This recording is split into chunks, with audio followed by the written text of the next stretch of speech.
Hello, good morning friends. Navneet educations में आप सभी लोगों का स्वागत है। तो फ्रेंड्स, आज बायोफार्मास्यूटिक्स में हम थ्योरीज ऑफ ड्रग डिसोल्यूशन के बारे में जानेंगे। ठीक है फ्रेंड्स, अगर हम बात करते हैं डिसोल्यूशन की, तो डिसोल्यूशन क्या होता है? ये एक ऐसा प्रोसेस होता है in which substance forms is solution, जिसमें कोई भी आपका सॉलिड सब्सटेंस वो सॉल्यूशन फॉर्म करता है। ठीक है, वो क्या होगा, जैसे आप टैबलेट ले रहे हैं तो टैबलेट आपने क्या करा, ओरली ली, और उसके बाद क्या होगा, वो स्टमक में जाएगी, डिसइंटीग्रेशन होगा, फिर उसके बाद उसको वो आपके लिक्विड फॉर्म में आ जाएगा। जैसे आप डायग्राम में देख सकते हैं, यहाँ पर जो आपका सॉलिड है वो आपका सॉलिड इन लिक्विड फेज में आ रहा है। ठीक है, सॉल्वेंट में आ रहा है, तो इसे आप डिसोल्यूशन बोलेंगे। तो solid substance सॉल्युबलाइजेज in a given solvent, तो गिवन सॉल्वेंट में वो सॉल्युबलाइज होगा, तो इसे हम डिसोल्यूशन बोलते हैं। और इसमें mass transfer from solid surface to the liquid phase, और जो मास का ट्रांसफर होगा, ठीक है, जो मास, जो पार्टिकल्स होंगे वो क्या होगा, ट्रांसफर होगा। क्योंकि आपका जो टैबलेट है उसमें से क्या होगा, जब लिक्विड के प्रेजेंस में, जब वो आपका सॉल्वेंट के कांटेक्ट में आएगा, तो आपका जो सॉलिड पार्टिकल होगा वो किस में जाएगा, लिक्विड में चले जाएगा, बल्क में चले जाएगा। ठीक है, तो उसे हम बोलते हैं आपका डिसोल्यूशन। अब हमारे पास अलग अलग तरीके की थ्योरीज हैं। जैसे सबसे पहली थ्योरीज जो होती है वो है डिफ्यूजन लेयर मॉडल, और जिसे हम फिल्म थ्योरी भी बोलते हैं। दूसरी जो थ्योरी दी गई है उसे हम डैंकवर्ट मॉडल और पेनेट्रेशन और सरफेस रिन्यूएबल थ्योरी बोलते हैं। और जो आपका थर्ड जो आपका रहता है, जिसे हम इंटरफेशियल बैरियर मॉडल बोलते हैं। ठीक है, तो ये, और हम इसे डबल बैरियर और लिमिटेड सॉल्वेशन थ्योरी भी बोलते हैं। तो फ्रेंड्स, सबसे पहले हम स्टार्ट करते हैं डिफ्यूजन लेयर और फिल्म थ्योरी के बारे में।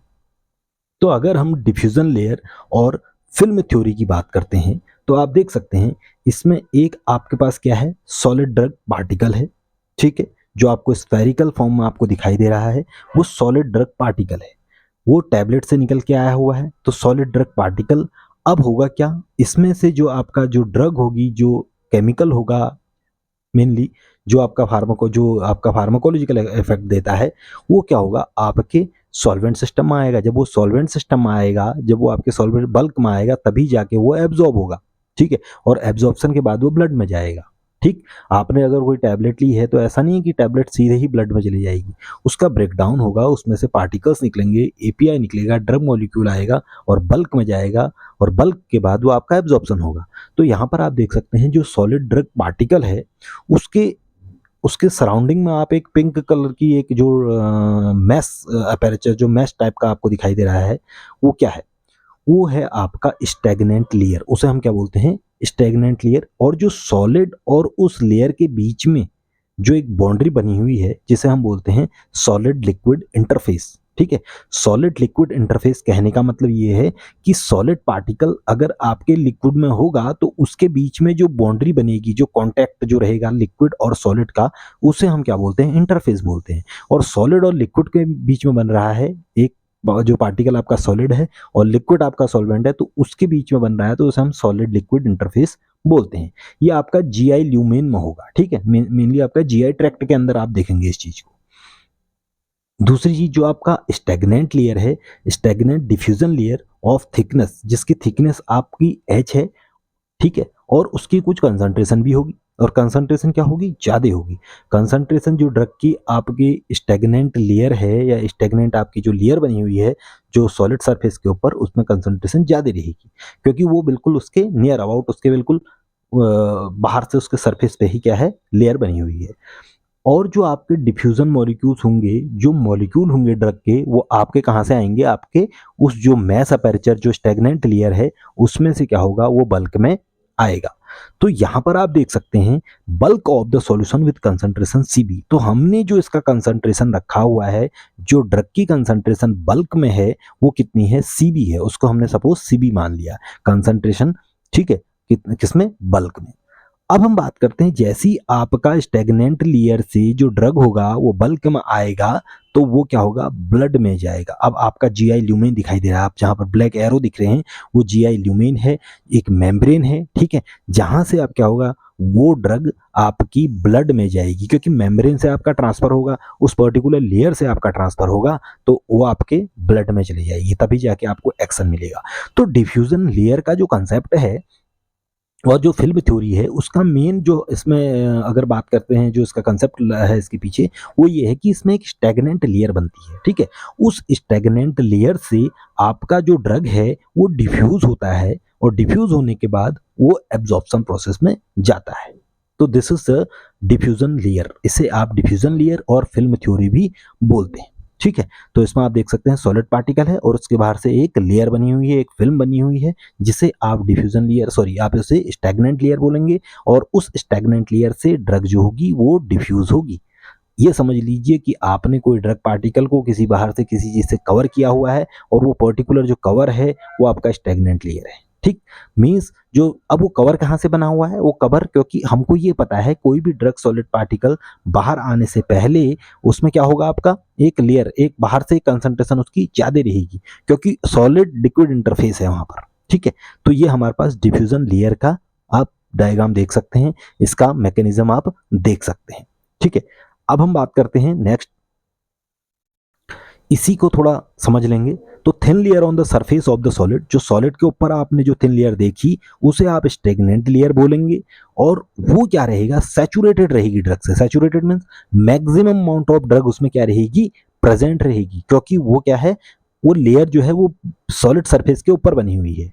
और यहाँ पर जो स्टैग्नेंट लेयर से जो ड्रग बल्क में जा रही है, वहां पर जो डिफ्यूजन हो रहा है, diffusion of solute from stagnant to the bulk, वो आपका रेट लिमिटिंग स्टेप होगा, ठीक है। वो स्लोवेस्ट स्टेप होगा, और इसे हम रेट डिटरमाइनिंग स्टेप भी बोलते हैं। आप इससे पहले भी हमने इसके बारे में बताया था कि हमारा रेट डिटरमाइनिंग स्टेप क्या होता है और रेट लिमिटिंग स्टेप क्या होता है। तो जो स्लोवेस्ट स्टेप होगा, यहां पर क्या होगा, स्टैग्नेंट लेयर से जो बल्क में आपकी ड्रग जा रही है वो आपका रेट लिमिटिंग स्टेप बोलेंगे। और ये इक्वेशन जो दी हुई है, इसे ये एक्सप्रेशन अब इसको समझाया गया है by the help of noise and Whitney noise Whitney equation से इसको समझाया गया है। तो इसमें एक बार इक्वेशन देख लेते हैं। इक्वेशन क्या है, DC by D T equal to K C S minus C B. अब डीसी बाई डी टी क्या है, DC by D T means change है कहीं ना कहीं, ठीक है। किस चीज में चेंज हो रहा है, dissolution rate of the drug. जो डिसोल्यूशन रेट है डीसी बाई डी टी उसको बता रहा है, dissolution rate of the drug. और के आपका क्या रहेगा, डिसोल्यूशन रेट कांस्टेंट। जो आपका के रहेगा वो डिसोल्यूशन रेट कांस्टेंट होता है। ये किस चीज को बताता है, ये quantifies how quickly a solid substance dissolve in a given solvent. कितनी जल्दी आपका जो आपका सॉलिड सब्सटेंस है वो आपका उस गिवन सॉल्वेंट में जा रहा है, वो उसमें डिसॉल्व हो रहा है। ये इस चीज को हमारा क्या बताता है, के बताता है, और उसको हम डिसोल्यूशन रेट कांस्टेंट भी बोलते हैं, ठीक है। अब इसमें इसके आगे जो हमारे पास है C S minus C V, ये क्या है, सी एस क्या है, concentration of drug in stagnant layer. जो स्टैग्नेंट लेयर हमारी बनी हुई थी वो हमारा सी एस है, ठीक है, कंसंट्रेशन ऑफ ड्रग, क्योंकि वहां पर हमको पता है वो सैचुरेटेड है, हमने ऊपर मेंशन भी किया है, तो उसमें कंसंट्रेशन ज्यादा है। और सी बी क्या है, concentration of drug in bulk of the solution at time T. Time T में कितना बल्क में आपका कंसंट्रेशन है ड्रग का। और दोनों में से देखा जाए कंसंट्रेशन सी एस जो स्टैग्नेंट लेयर होगी वहां पर कंसंट्रेशन ज्यादा रहेगी, और बल्क में कंसंट्रेशन क्या रहेगी, कम रहेगी, इसीलिए ड्रग का मूवमेंट होगा। हमने ये पहले ही पढ़ा था कंसंट्रेशन ग्रेडियंट में भी कि हमारा क्या होगा, जहां हायर कंसंट्रेशन रहेगी वो लोअर कंसंट्रेशन की ओर को क्या करेगा, मूवमेंट करने की कोशिश करेगा, ठीक है। तो ये हमारा फर्स्ट जिसे हम बोलते हैं आपका नॉइज विटनी इक्वेशन, ये हमने इसमें समझा। अब हम बात करेंगे नेक्स्ट की, इसी इक्वेशन को मॉडिफाई किया है नेर्नेस्ट एंड ब्रूनर ने, ठीक है। इसको मॉडिफिकेशन क्या किया, इसमें इनकॉर्पोरेटेड फिक्स लॉ, इसमें जो फिक्स लॉ हमने पढ़ा था इससे पहले उसे इनकॉर्पोरेट कर दिया गया है। और फिक्स लॉ किस चीज के लिए था, डिफ्यूजन के लिए था, ठीक है। डिफ्यूजन के लिए हमने इससे पहले फिक्स लॉ पढ़ा था, जिसमें हमने क्या बताया था, जो आपका फिक्स लॉ होता है वो क्या होता है, D Q by D T equals to D A K M by W upon H, और C G I T minus सी, ये हमने इसमें पढ़ा था, ठीक है। और यहां पर हमारे पास सी जी आई टी माइनस सी क्या है, कंसंट्रेशन ग्रेडियंट है। C G I T minus C concentration gradient था फिक्स लॉ में। तो उसी फिक्स लॉ में अगर हम ये इक्वेशन इनकॉर्पोरेट हमने की है, तो यहाँ पर D C minus D T D A K W by O C S minus C V over V H, ठीक है। अब डी क्या रहेगा यहाँ पर, डी आपका डिफ्यूजन कोएफिशिएंट रहेगा, D will be the diffusion coefficient. और ये क्या बताता है, ये बताता है how fast A substance spreads out from an area of high concentration, कि हाई कंसंट्रेशन से कितनी जल्दी आपका जो ड्रग है वो बाहर आ रहा है, लोअर कंसंट्रेशन की ओर को आ रहा है। ठीक है, हाई कंसंट्रेशन से लो कंसंट्रेशन की ओर को आ रहा है, ये हमारा डिफ्यूजन कोएफिशिएंट बताता है, जिसे हम डी बोलते हैं। ए आपका क्या होगा, surface area of dissolving solid, जो सरफेस एरिया है डिसॉल्विंग सॉलिड का उसे हम ए से डिनोट करते हैं। और के डब्ल्यू बाई ओ क्या है हमारे पास, ये आपका पार्टीशन कोएफिशिएंट है। ठीक है, ये क्या है आपका पार्टीशन कोएफिशिएंट है। और पार्टीशन कोएफिशिएंट क्या बताता है आपका, कि आपका जो ड्रग मॉलिक्यूल है वो आपका, ये मेनली अगर हम पार्टीशन कोएफिशिएंट की बात करते हैं, वो ये बताता है कि टू इमिसिबल लिक्विड या टू इमिसिबल सॉल्वेंट में कितना आपका ड्रग मॉलिक्यूल डिसॉल्व है। क्योंकि हम बॉडी की बात करते हैं तो बॉडी में हमारे पास क्या है, लिपिड भी है और हमारे पास क्या है, वाटर भी है। तो दोनों जगह ड्रग मॉलिक्यूल कितना आपका मिक्स हुआ है, कितना आपका सोलुबलाइज हुआ है, ये आपका पार्टीशन कोएफिशिएंट बताता है, ये रेशियो बताता है। ठीक है, तो W by O partition coefficient of the drug, considering fact that dissolution body fluids are aqueous, so rapidity of drug dissolution depend on it। तो पार्टीशन कोएफिशिएंट पे आपका जो डिसोल्यूशन, ड्रग डिसोल्यूशन है वो डिपेंड करता है, क्योंकि हमको पता है पार्टीशन कोएफिशिएंट क्या बताता है आपकी, कि वो लिपिड में सॉल्युबल कितना है, वाटर में सॉल्युबल कितना है, यही चीज़ तो हम जानते हैं उससे। हम इसका एक्सपेरिमेंट भी जब करते हैं तो हम ये देखते हैं कि ड्रग मॉलिक्यूल दो अलग अलग फेजेस में कितना डिसॉल्व हुआ है, यही तो हम चेक करते हैं। तो ये पार्टीशन कोएफिशिएंट होता है और इसी के बेसिस पे हमारी जो ड्रग डिसोल्यूशन प्रॉपर्टी होती है वो डिपेंड करती है। वी क्या रहेगा आपका, volume of dissolution media. V क्या रहेगा कि कितना अमाउंट ऑफ वॉल्यूम है डिसोल्यूशन मीडिया का। एच आपकी रहेगी थिकनेस ऑफ स्टैग्नेंट लेयर, और जो एच जो रहेगी स्टैग्नेंट लेयर जो हमने बताई थी इससे पहले, जो एक सरफेस पे उसके बाहर जो लेयर बनी हुई थी वो थिकनेस उसकी। ठीक है, और C S minus C B क्या रहेगा आपका, C S minus C B will be the concentration gradient for diffusion of drug. जो कंसंट्रेशन ग्रेडियंट रहेगा स्टैग्नेंट लेयर और बल्क में, कंसंट्रेशन इन स्टैग्नेंट लेयर और इन बल्क, वो हमने जो कंसंट्रेशन ग्रेडियंट की बात हमने इससे पहले बात करी थी, तो वहाँ पर कंसंट्रेशन ग्रेडियंट मीन्स क्या होता है कि हमारा अगर कोई ड्रग मान लो कहीं हमारा हाई कंसंट्रेशन है तो ड्रग क्या होता है, लोअर कंसंट्रेशन की ओर को जाता है। ठीक है, हाई से लोअर की ओर को जाता है, यही एक ड्राइविंग फोर्स होता है कंसंट्रेशन ग्रेडियंट। तो similarly if you talk about the C S minus C B, तो कंसंट्रेशन ग्रेडियंट है means concentration of drug stagnant layer में और कंसंट्रेशन ड्रग इन बल्क में। तो ये स्टैग्नेंट ये आपका कंसंट्रेशन ग्रेडियंट है for diffusion of the drug. ये हमारा कंप्लीट होता है आपका फर्स्ट जो हमारे पास थ्योरी है, ठीक है, वो हमारी कंप्लीट होती है। अब हम बात करेंगे डेंकवर्ट्स मॉडल की। तो डेंकवर्ट्स मॉडल क्या है, डेंकवर्ट्स मॉडल होता है पेनिट्रेशन और सरफेस रिन्यूअल थ्योरी भी इसे बोला जाता है। तो अकॉर्डिंग टू डेंकवर्ट्स मॉडल के according there is no existence of stagnant layer, यहाँ पर आपको कोई एग्जिस्टेंस नहीं मिलेगी स्टैग्नेंट लेयर की, and suggested that turbulence in the dissolution medium exist at the solid liquid interface. और जो आपका सॉलिड लिक्विड इंटरफेस है, जैसे हमने पहले पढ़ा था कि हमने देखा था कि सॉलिड लिक्विड इंटरफेस जहाँ पर है वहाँ पर एक स्टैग्नेंट लेयर बनी हुई थी, किस वाले में, इससे पहले वाले में, ठीक है, डिफ्यूजन लेयर मॉडल में। लेकिन अगर हम डेंकवर्ट्स मॉडल की बात करते हैं तो इसने कहा कि यहाँ पर कोई स्टैग्नेंट लेयर नहीं होती है। तो अगर स्टैग्नेंट लेयर नहीं है तो कैसे ड्रग आपका बल्क में आ रहा है, तो बल्क में कैसे आएगा, due to the presence of turbulency, जो टर्बुलेंस होगा, जो मूवमेंट होगा आपका जो सॉल्वेंट की वजह से, उसकी वजह से आपका जो ड्रग है वो किस में आ रहा है, बल्क में आ रहा है। ठीक है, सॉल्वेंट सिस्टम में आ रहा है।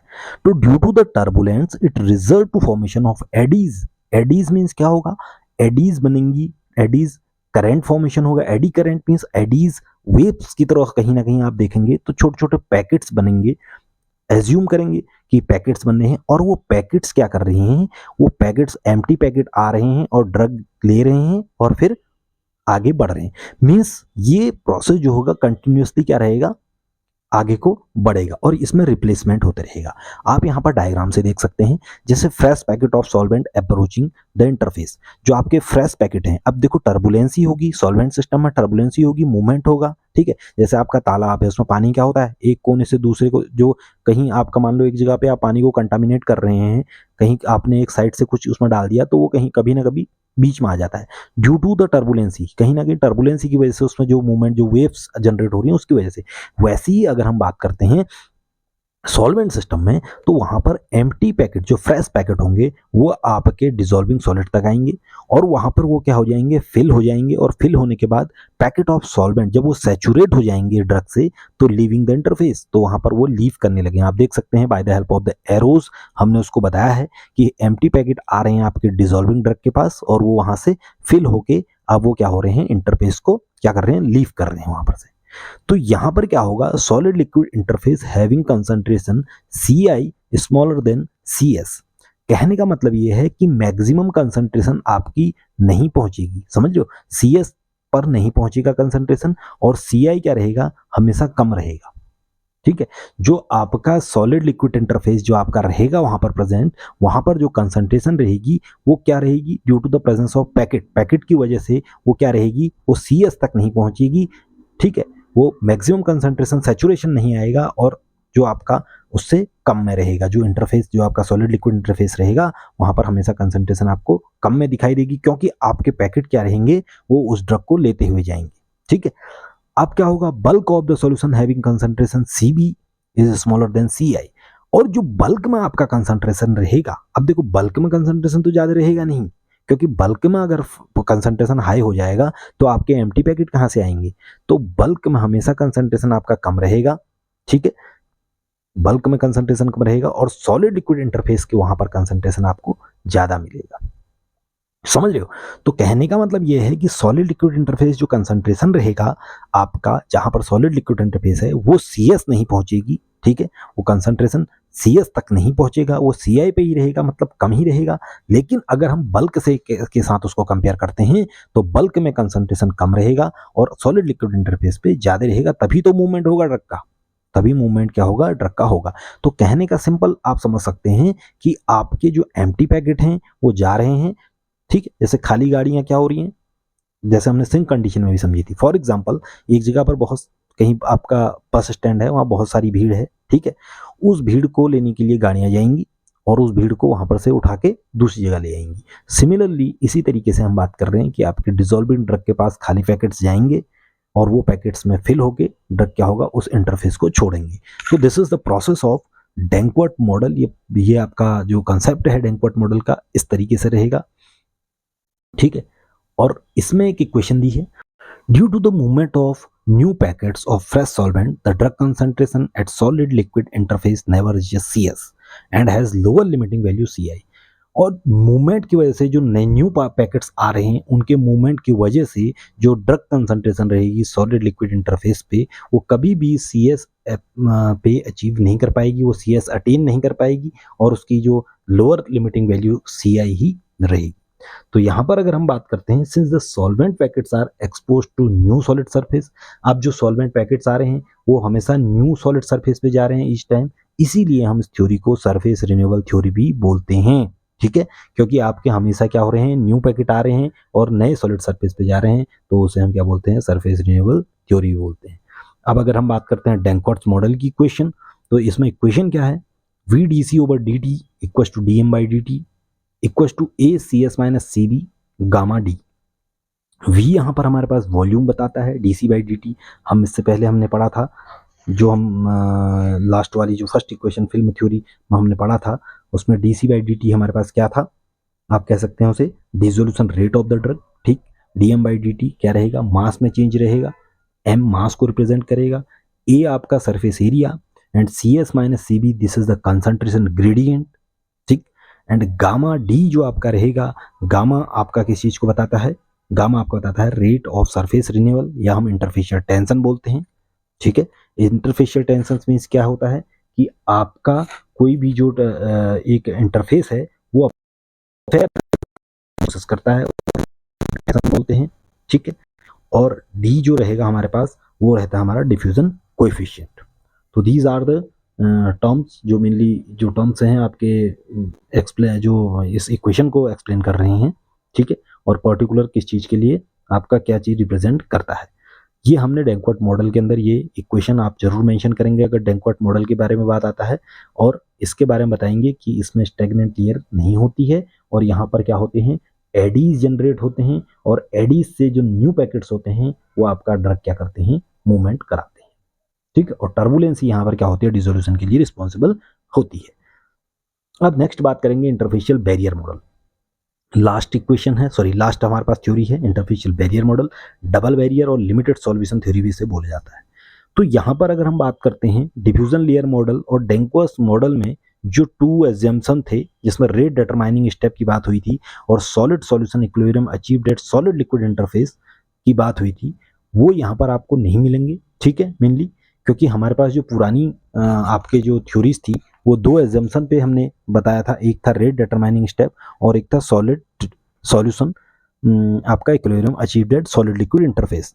Now if you talk about the interfacial barrier model, तो यहाँ पर interfacial barrier model and intermediate concentration can exist at the interface. जो आपकी इंटरमीडिएट कंसंट्रेशन होगी वो कहाँ पर मिलेगी, आपको इंटरफेस पे मिलेगी as a result of solvation mechanism and is a function of solubility. और जो आपकी जो सॉल्वेशन मैकेनिज्म है वो किसका फंक्शन रहेगी, सॉल्युबिलिटी।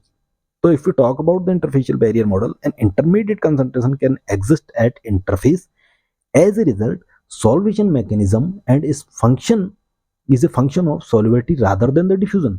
तो डिफ्यूजन का यहाँ पर अगर देखेंगे तो कोई यहाँ पर मैकेनिज्म नहीं है, मतलब क्या है कि सॉल्युबिलिटी का फंक्शन है आपका क्या, सॉल्वेशन मैकेनिज्म। तो इंटरफेशियल बैरियर की बात जब हम करते हैं तो ये इसमें हमारे पास देखा जाए स्टैग्नेंट, और अगर हम बात करते हैं जो हमारी डिफ्यूजन मॉडल थी और जो डैंकवर्ट मॉडल था उसमें तो दो एजम्पशन हमने लिए हुए थे, लेकिन यहाँ पर जो बताया गया है इंटरफेशियल बैरियर मॉडल के लिए उसमें an intermediate concentration can exist at the interface. जो इंटरमीडिएट आपका जो वो रहेगा वो इंटरफेस पे मिलेगा, और जो as a result of solvation mechanism, जिससे आपका सॉल्वेशन मैकेनिज्म होगा and is a function of solubility rather than diffusion. और वो किस चीज का फंक्शन रहेगा आपका, वो सॉल्युबिलिटी का रहेगा, डिफ्यूजन का नहीं रहेगा। तो ये इंटरफेशियल बैरियर के बारे में बताया गया है। और इसमें अगर हम बात करते हैं इसकी इक्वेशन, तो for a crystal dissolution each face will have different interfacial barrier. अगर हम सपोज क्रिस्टल की बात करते हैं, क्रिस्टल अगर हमारे पास कोई हमारे सॉल्वेंट में जाता है तो उसमें डिफरेंट इंटरफेशियल बैरियर होगा according to its crystal face की वजह से। ठीक है, अलग अलग फेस की वजह से। तो जो इक्वेशन यहाँ पर दी जाएगी वो G equals to KICS minus CB। ठीक है, अब G जो रहेगा हमारे पास वो क्या रहेगा, dissolution rate per unit area. Dissolution rate per unit area किसका, जो पर्टिकुलर आपका सॉलिड पार्टिकल है। ठीक है, उसके एरिया की बात चल रही है, डिसोल्यूशन रेट उसके एरिया पे डिपेंड करेगा। ठीक, और KI क्या रहेगा आपका, इफेक्टिव इंटरफेशियल ट्रांसपोर्ट कांस्टेंट। हम इसे प्रोपोर्शनलिटी कांस्टेंट की तरफ भी यूज करते हैं और इफेक्टिव इंटरफेशियल ट्रांसपोर्ट कांस्टेंट बोलते हैं। ठीक है, और CS माइनस CB क्या रहेगा आपका, कंसंट्रेशन ग्रेडियंट का काम करता है। तो in this diffusibility D may not be independent of saturation concentration। तो यहाँ पर जो डिफ्यूजिबिलिटी रहेगी वो सैचुरेशन कंसंट्रेशन के इंडिपेंडेंट क्या नहीं रहेगी। ठीक है, and this model can be extended to both previous model, और ये दोनों प्रीवियस मॉडल को बाद में इसमें दिख सकते हैं। ठीक है, तो कहने का मतलब ये है जो इंटरफेशियल बैरियर वाली थ्योरी है उसमें हम बात करते हैं कि जो सॉल्वेशन मैकेनिज्म है, ठीक है, is a function of solubility rather than diffusion. तो वो किसकी फंक्शन, वो सॉल्युबिलिटी उसमें फंक्शन मिलेगा किसके बजाय, डिफ्यूजन के बजाय। तो ये हमारे इंटरफेशियल बैरियर मॉडल होता है। तो हमने आज हमने जो मॉडल्स हमने जाने थे, डिफ्यूजन थ्योरी के बारे में पढ़ा। तो पहला हमारे पास कौन सी थी, हमने सबसे पहले जो आपका थ्योरी पढ़ी वो हमने पढ़ी डिफ्यूजन लेयर मॉडल थ्योरी। ठीक है, और दूसरी पढ़ी हमने डैंकवर्ट्स मॉडल, और थर्ड जो पढ़ी हमने इंटरफेशियल बैरियर मॉडल। तो फ्रेंड्स आपको इसमें कोई डाउट है तो आप कमेंट कर सकते हैं, और अगर आपको पसंद आया, आपको समझ में आया लेक्चर, देखो कुछ जो इक्वेशंस हैं वो आपको मेंशन करनी पड़ेंगी। विदाउट इक्वेशन आप उस चीज़ को बता नहीं सकते हैं, वो जो आपकी डिसोल्यूशन थ्योरीज हैं। ठीक है, और जो चीज़ें भी उसमें आपका डायग्रामेटिकली समझाया गया है उसे आप उसी तरीके से मेंशन करेंगे तो जाके आप इजीली उसको एक्सप्लेन कर सकते हैं। ठीक है, तो हमने तीनों थ्योरीज के बारे में हमने जाना, और अगर आपको इसमें कोई डाउट है तो आप कमेंट कर सकते हैं। और अगर आपको चीज़ें समझ में आई तो शेयर करें, लाइक करें और सब्सक्राइब करें।